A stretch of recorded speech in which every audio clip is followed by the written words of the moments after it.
ये अजीब है कि किस तरह हताशा आपको वो सब लेने पर मजबूर कर देती है जो आप पा सकते हैं, भले ही वो खराब हो। जब मैं 7 साल बाद जेल से बाहर निकली तो मुझे ऐसा लगा जैसे दुनिया बहुत आगे बढ़ गई। ऐसा नहीं है कि मैं किसी को दोष दे रही हूँ। मेरी पिछली चोरी, हुड़दंग करना और अपराध से जुड़ी हुई थी। मेरे पास जो इकलौती लग्जरी बची थी वो थी मेरी पुरानी जालपी और सॉसेज सैंडविच। इसलिए जब मुझे कैरोलिना के विला में हाउसकीपर की नौकरी की ऐड दिखी तो मैंने दोबारा नहीं सोचा। अब मैं हुटर्स में कोई घटिया पार्ट टाइम नौकरी नहीं करूंगी। अब कोई भी शराबी मेरे साथ बदतमीजी करके नहीं जाएगा। मैं बस इन सड़कों से दूर रहने के लिए कुछ चाहती थी। इंटरव्यू थोड़ा परेशान करने वाला था। उस घर की महिला कैरोलिन 75 वर्ष की एक बूढ़ी औरत थी। जैसे ही मैंने उसे देखा मुझे कुछ गड़बड़ महसूस हुई। उसकी मुस्कान इतनी लंबी खिंच गई, ऐसा लग रहा था जैसे वो उसके चेहरे से मेल नहीं खाती।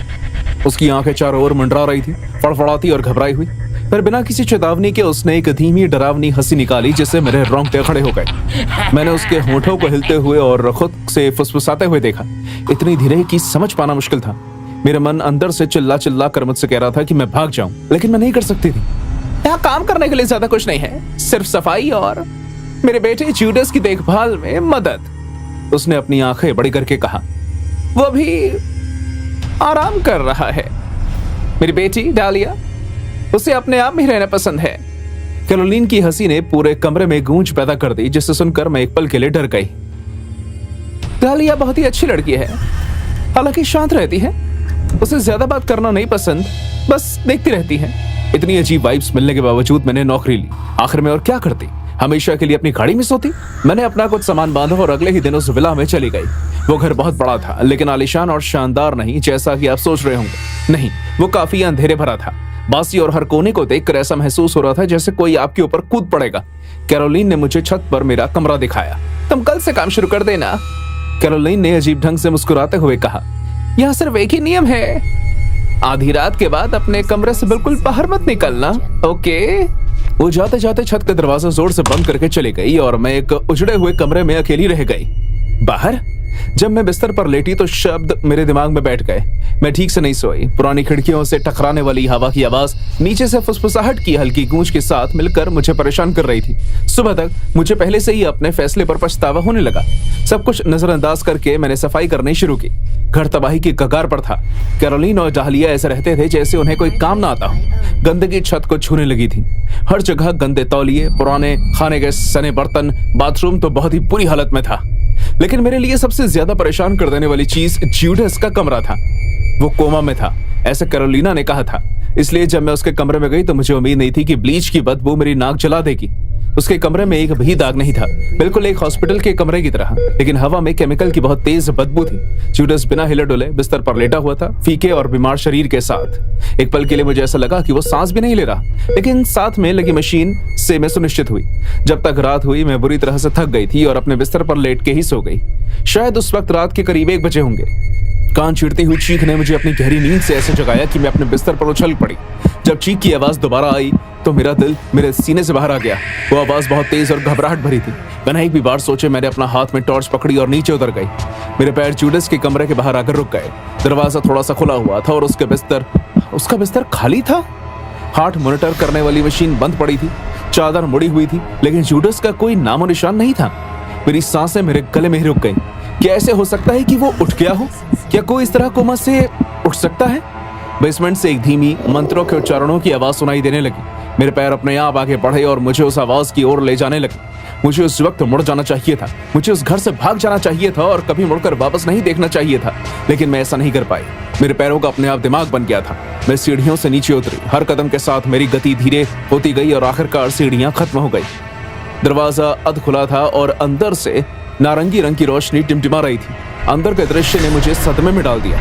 कैरोलिन एक लकड़ी के टेबल पर झुक कर खड़ी थी और जूडस के बेजान शरीर के ऊपर हवा में हाथ घुमा रही थी। वो लड़का कोमा में नहीं था, वो जा चुका था। उसका शरीर नीला पड़ गया था, होंठ सूख चुके थे और आंखें आधी खुली हुई थी। वो जूडस नहीं बल्कि उसकी लाश थी और कैरोलिन के बगल में डालिया बैठी थी। वो डर के मारे कांप रही थी। डर से उसकी आंखें बड़ी हो गई थी। आखिर तुम ये करके रही हो? मैंने चिल्लाकर कहा, बिना ये सोचे कि मेरी जिंदगी की सबसे बड़ी गलती होगी। कैरोलिन ने अपना सर उठाकर मेरी तरफ गुस्से से देखा। उसकी आंखें चढ़ी हुई थी, उसके शरीर पर किसी का वश था। चुप रहो, मैं उसे वापस ला रही हूँ। उसने चिल्लाकर कहा। उसके बाद कैरोलीन ने अपने हाथ मेरी गर्दन पर लपेट दिया और मैं पीछे की तरफ जा गिरी और एक शेल्फ से टकराई। मेरी आंखों के आगे सफेद धब्बे छाने लगे, लेकिन इससे पहले कि मैं बुरी तरह बेहोश होती, डालिया ने हिम्मत दिखाते हुए एक भारी कैंडल स्टिक अपनी मॉम के सर पर दे मारी। वो बेहोश हो गई। डालिया भी अपने घुटनों पर गिर गई और जोर जोर से रोने लगी। डालिया जैसे कुछ कहना चाह रही हो, लेकिन वो बस रोई जा रही थी। मैंने उन्हें रोकने की कोशिश की थी, उसने कांपती आवाज से कहा। जूडस 5 दिन पहले मर गया था, वो सीढ़ियों से नीचे गिर गया था। लेकिन मॉम, वो इस बात को मानने के लिए तैयार नहीं थी। उन्हें लगता था कि इस तरह का तंत्र करने से वो वापस आ जाएगा। जैसे ही मुझे उसकी बातों का एहसास हुआ, मेरा सर घूमने लगा। वो बदबू, वो केमिकल, वो ब्लीच, इन सभी चीजों का मतलब अब समझ आ रहा था। कैरोलीन अपने बेटे से चिपकी हुई थी। मैंने फौरन पुलिस को फोन किया, लेकिन उनके आने से पहले ही मैं वहां से निकल चुकी थी। मैं इन सब के पीछे कैरोलीन की वजह जानने में बिल्कुल दिलचस्पी नहीं रखती थी। जब मैं अपनी गाड़ी में वहां से निकल रही थी तो मेरा ध्यान शीशे पर ही था। मुझे ऐसा लग रहा था कि मुझे किसी भी वक्त कैरोलीन का मुस्कुराता हुआ डरावना चेहरा दिखाई दे सकता है, लेकिन वहां अंधेरे के अलावा कुछ नहीं था। मैं उस घर से आजाद हो गई थी, लेकिन उसकी यादों से कभी आजाद नहीं हो सकती।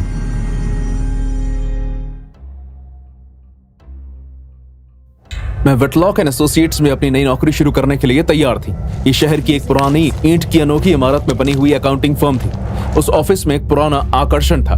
मेरी टेबल उन बड़ी खिड़कियों में से एक के पास था और मेरे सामने एक लड़की बैठी थी जिसके लंबे बाल थे और वो उसके चेहरे पर लटक रहे थे। जैसे ही मैं अपनी कुर्सी पर जाकर बैठी, उसने थोड़ी देर ऊपर देखा और अपने काम पर लौटने से पहले हल्का सा सर हिलाया। मैं मुस्कुरा दी। हाय, मेरा नाम एमा है, तुमसे मिलकर अच्छा लगा। उसने कोई जवाब नहीं दिया।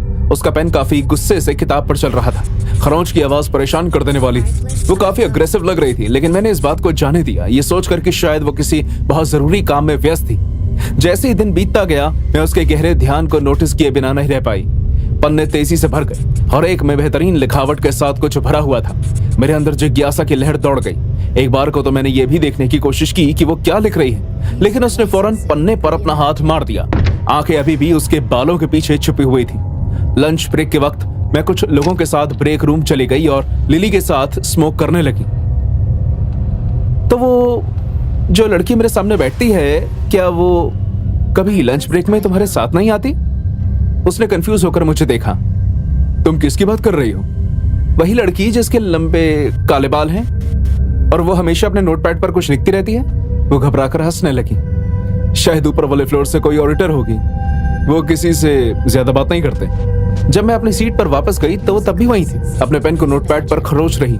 ना ही उसने कुछ खाया, ना ही कुछ कमर सीधी की, यहाँ तक कि अपनी जगह से हिली भी नहीं। भरे हुए पन्नों के ढेर फर्श पे फैल रहे थे। तुम जानती हो, कभी कभी ब्रेक लेना सही होता है। शांति। मैं वापस अपने काम पर लग गई, लेकिन खरोंच की तेज आवाज पागल कर रही थी। उसे अपना ध्यान हटाने के लिए मैंने हेडफोन्स पहन ली। बाद में राहत की जरूरत महसूस करते हुए मैंने कुछ कॉफी लेने का फैसला किया। जैसे ही मैं खड़ी हुई, मैंने उसकी तरफ देखा। वो आराम से बैठी थी, सिर्फ उसका हाथ चल रहा था। वो ऐसे लिख रही थी जैसे कोई रोबोट हो। लगातार हॉलवे में मैं मार्क से मिली, वहां का एक आईटी गाय। हे, क्या तुम्हें पता है कि यहाँ के हीटर में कोई खराबी हुई है क्या? मेरी सीट वाली साइड बहुत ठंडी है। मार्क ने भी कंफ्यूज होकर मुझे देखा। मैंने इससे शिकायत पहले कभी नहीं सुनी। कोई बात नहीं, मैं टेम्परेचर चेक कर लूंगा। जब मैं अपनी सीट पर वापस गई तो तापमान और भी ज्यादा गिर गया। मैंने अपने हाथ रगड़े, दीवार पर लगे थर्मोस्टेट को देखा। उस पर तो तापमान नॉर्मल दिखा रहा था। दोपहर के वक्त सूरज की किरणें मेरे सामने बैठी हुई लड़की के पीछे लगे शीशे पर परछाई बना रही थी। मैंने कुछ अजीब देखा। उसकी परछाई उसकी हरकतों से मेल नहीं खा रही थी। जब वो बुरी तरह से किताब में लिख रही थी तो उसकी परछाई स्थिर बैठी थी। उसका सर धीरे धीरे मेरी तरफ मुड़ रहा था। मेरी सांस गले में अटक गई। मैं जोर से पलकें झपकाती हूँ। जब मैंने दोबारा देखा तो उसकी परछाई उसकी हरकतों से मेल खा रही थी। जैसे जैसे दिन खत्म होने लगा, सभी लोग धीरे धीरे अपने सामान पैक करने लगे। हे, हम सब जल्दी निकलने वाले हैं। क्या तुम्हें कोई मदद चाहिए मेरी? बताओ। उसने लिखना बंद कर दिया। उसने धीरे से अपना हाथ उठाया, लेकिन उसका चेहरा अभी भी उसके बालों के पीछे छिपा था। मेरे कानों में एक आवाज आई, इतनी धीरे कि मुझे यकीन नहीं था कि मैंने कुछ वाकई सुना था या नहीं। वो मुझे नहीं देख सकते। ये सुनकर मैं सुन पड़ गई। क्या क्या कहा तुमने? उसने वापस से लिखना शुरू किया, पहले से और ज्यादा तेजी के साथ। सीलिंग पर लगी लाइट्स टिमटिमाने लगी। मैंने चारों ओर देखा ऑफिस के बाकी लोग इस बात से बिल्कुल भी प्रभावित नहीं लग रहे थे। मैंने अपना सामान इकट्ठा किया और निकलने के लिए तैयार हो गई। जैसे ही मैं बाहर निकली मैंने पीछे मुड़कर देखा। वो मुझे देख रही थी। उसका चेहरा थोड़ा छिपा हुआ था और थोड़ा दिखाई दे रहा था। उसकी आंखें अंधेरी थी, धसी हुई, एक ऐसे भाव से भरी हुई जिसे मैं व्यक्त नहीं कर सकती। मैं खुद को ये बात सोचने से रोक नहीं पा रही थी कि कुछ तो गलत है। अगले दिन जब मैं ऑफिस पहुंची तो मैंने अपना कंप्यूटर पर एक नोट देखा। मुझे मेरे ऑफिस में आकर मिलो मिस्टर थॉमसन। बहुत बढ़िया। क्या मैं अभी से मुसीबत में आ गई हूँ? अपने ऑफिस में मिस्टर थॉमसन ने मुझे चिंता भरी नजर से देखा। एमा, क्या सब कुछ ठीक है? तुम्हारे साथ काम कर रहे लोग, कुछ लोगों ने बताया कि तुम्हारा ध्यान भटका हुआ है। मैं ठीक हूँ, उन्होंने धीरे से सर हिलाया। अगर तुम्हें कुछ चाहिए होगा तो मुझे बताना। जब मैं अपनी सीट पर वापस गई तो वो लड़की नहीं थी। वो देखकर मैं चैन की सांस लेती हूँ। मुझे लगा कि शायद उसने आज छुट्टी ली। कुछ घंटे बीत गए और वो नहीं आई। मैंने अपना पूरा ध्यान एक मुश्किल काम पर लगाया हुआ था कि अचानक मेरे सर पर लगी हुई लाइट झिलमिलाने लगी। मेरी स्क्रीन पर भी कुछ खराबी आ गई। अचानक अपने आप डेटा बदल गया और नंबर्स बदलने लगे। गुस्से में मैंने आईटी को बुलाया, मार्क आया और मुंह बनाकर स्क्रीन देखने लगा। ये तो काफी अजीब है, ऐसा लगता है कि डेटा करप्ट हो गया है। जब वो काम कर रहा था तो मैंने स्क्रीन के काले हिस्से में किसी की परछाई देखी। मेरे पीछे वो लड़की खड़ी थी। उसका चेहरा मुझसे बस कुछ ही इंच दूरी पर था। मैं पीछे मुड़ी लेकिन वहां कोई नहीं था। क्या तुमने उसे देखा? मार्क ने मना कर दिया। उसने मुझे देखकर एक मुस्कान दी। अपना ख्याल रखना, ओके?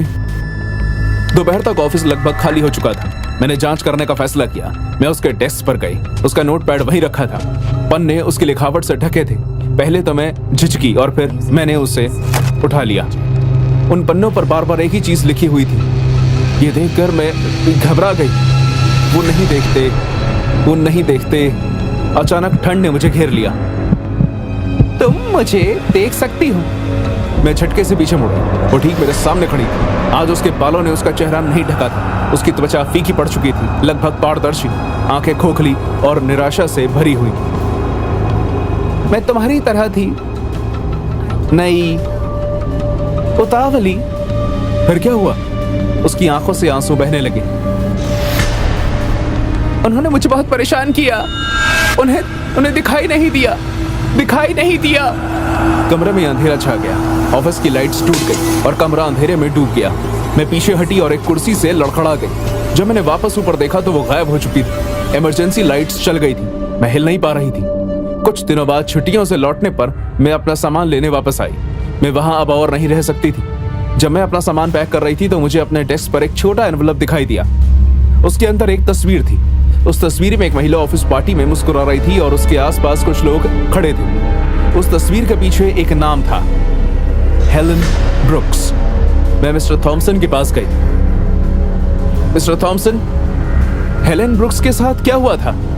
वो चौंक गए। उनकी आंखें सिकुड़ गई। तुमने नाम कहाँ सुना? मैंने उन्हें तस्वीर दिखाई। उन्होंने एक लंबी सांस ली। हेलन यहाँ पर एक एम्प्लॉय थी। वो कुछ वक्त पहले हमें छोड़कर चली गई। कोई भी उसकी बात क्यों नहीं करता? उसने जब उसे डिजर्विंग प्रमोशन नहीं मिली तो उसने उस खिड़की से कूदकर जान दे दी जहां तुम बैठती हो। उस वक्त यहाँ का मैनेजर कोई और था। वो कहती रही कि वो मुझे देखते नहीं है। ये ऐसा नहीं है कि जिसके बारे में हम बात करते हैं। जब मैं ऑफिस की बिल्डिंग से बाहर निकली तो मैंने एक आखिरी बार अपने डेस्क वाली खिड़की की तरफ मुड़कर देखा। एक पल के लिए मुझे ऐसा लगा जैसे मैंने उसे वहां खड़े देखा। फिर वो गायब हो गई, जैसे धूप में परछाई। मैंने दोबारा उसे नहीं देखा। शायद उसे लगा होगा कि आखिरकार किसी ने उसे देख लिया और उसकी आत्मा को शांति मिल गई।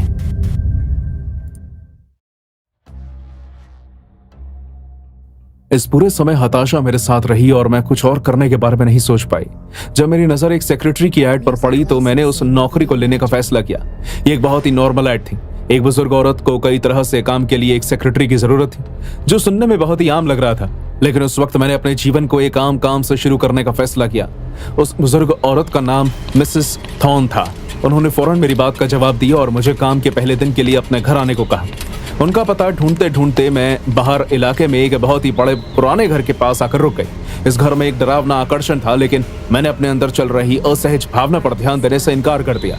ये मेरे लिए अपने जीवन को पटरी पर लाने का मौका था। जब मिसेस थॉर्न ने दरवाजा खोला तो उन्होंने मुझे बहुत ही प्यार से अंदर बुलाया। उनकी आंखें कमजोर जरूर थी लेकिन बहुत तेज थी। ऐसा लग रहा था जैसे वो मेरे अंदर तक झांक सकती हो।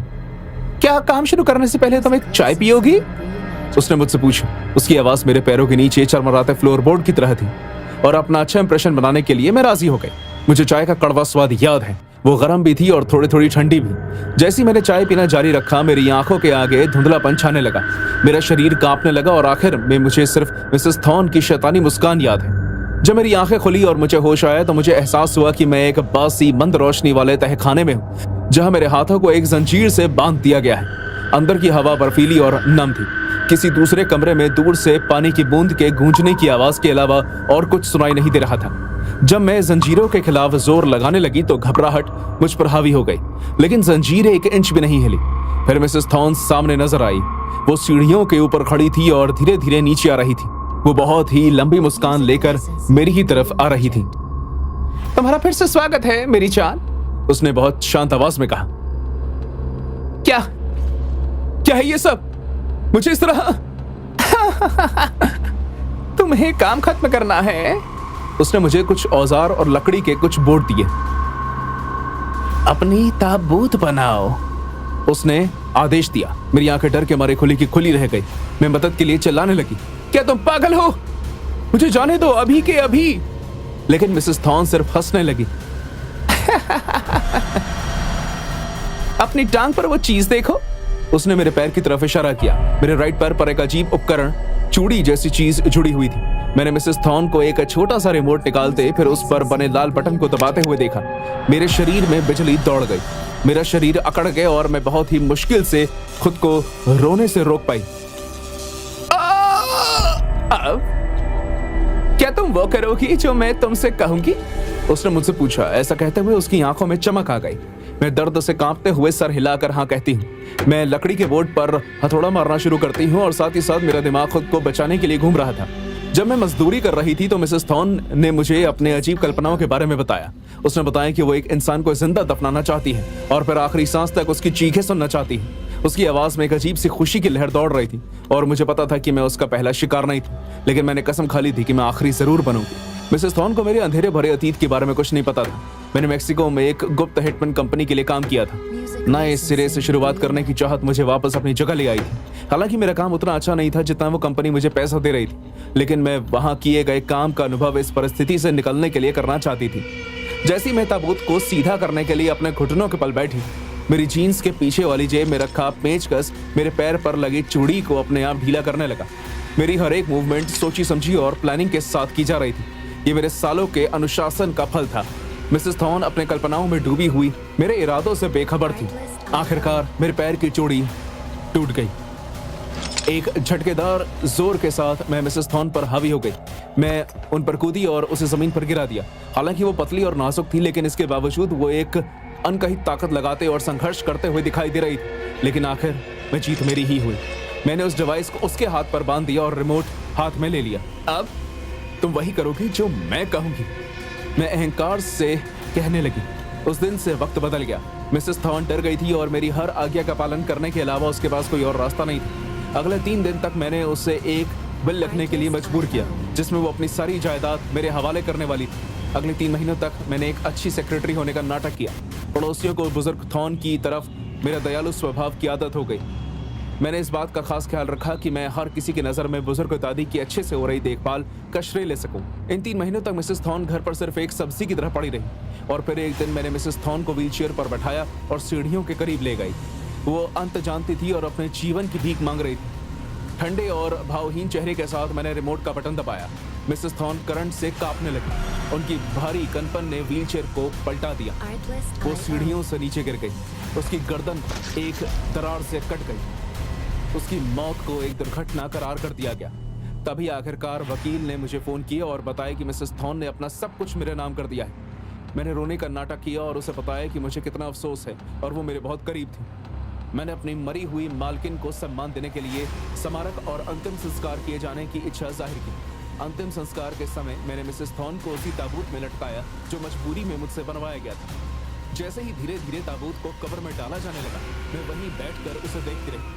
मेरा चेहरा पढ़ा नहीं जा सकता था क्योंकि मैं जिंदा बच गई थी और ये सुनिश्चित कर चुकी थी कि आने वाली पीढ़ी को वो नहीं देखना पड़ेगा जो मैंने देखा था। लेकिन ये जरूर था कि मेरे अतीत का अंधेरा और जिस दौर से मैं गुजरी थी वो हमेशा मेरी आत्मा के खिलाफ निशान के रूप में देखा जाएगा।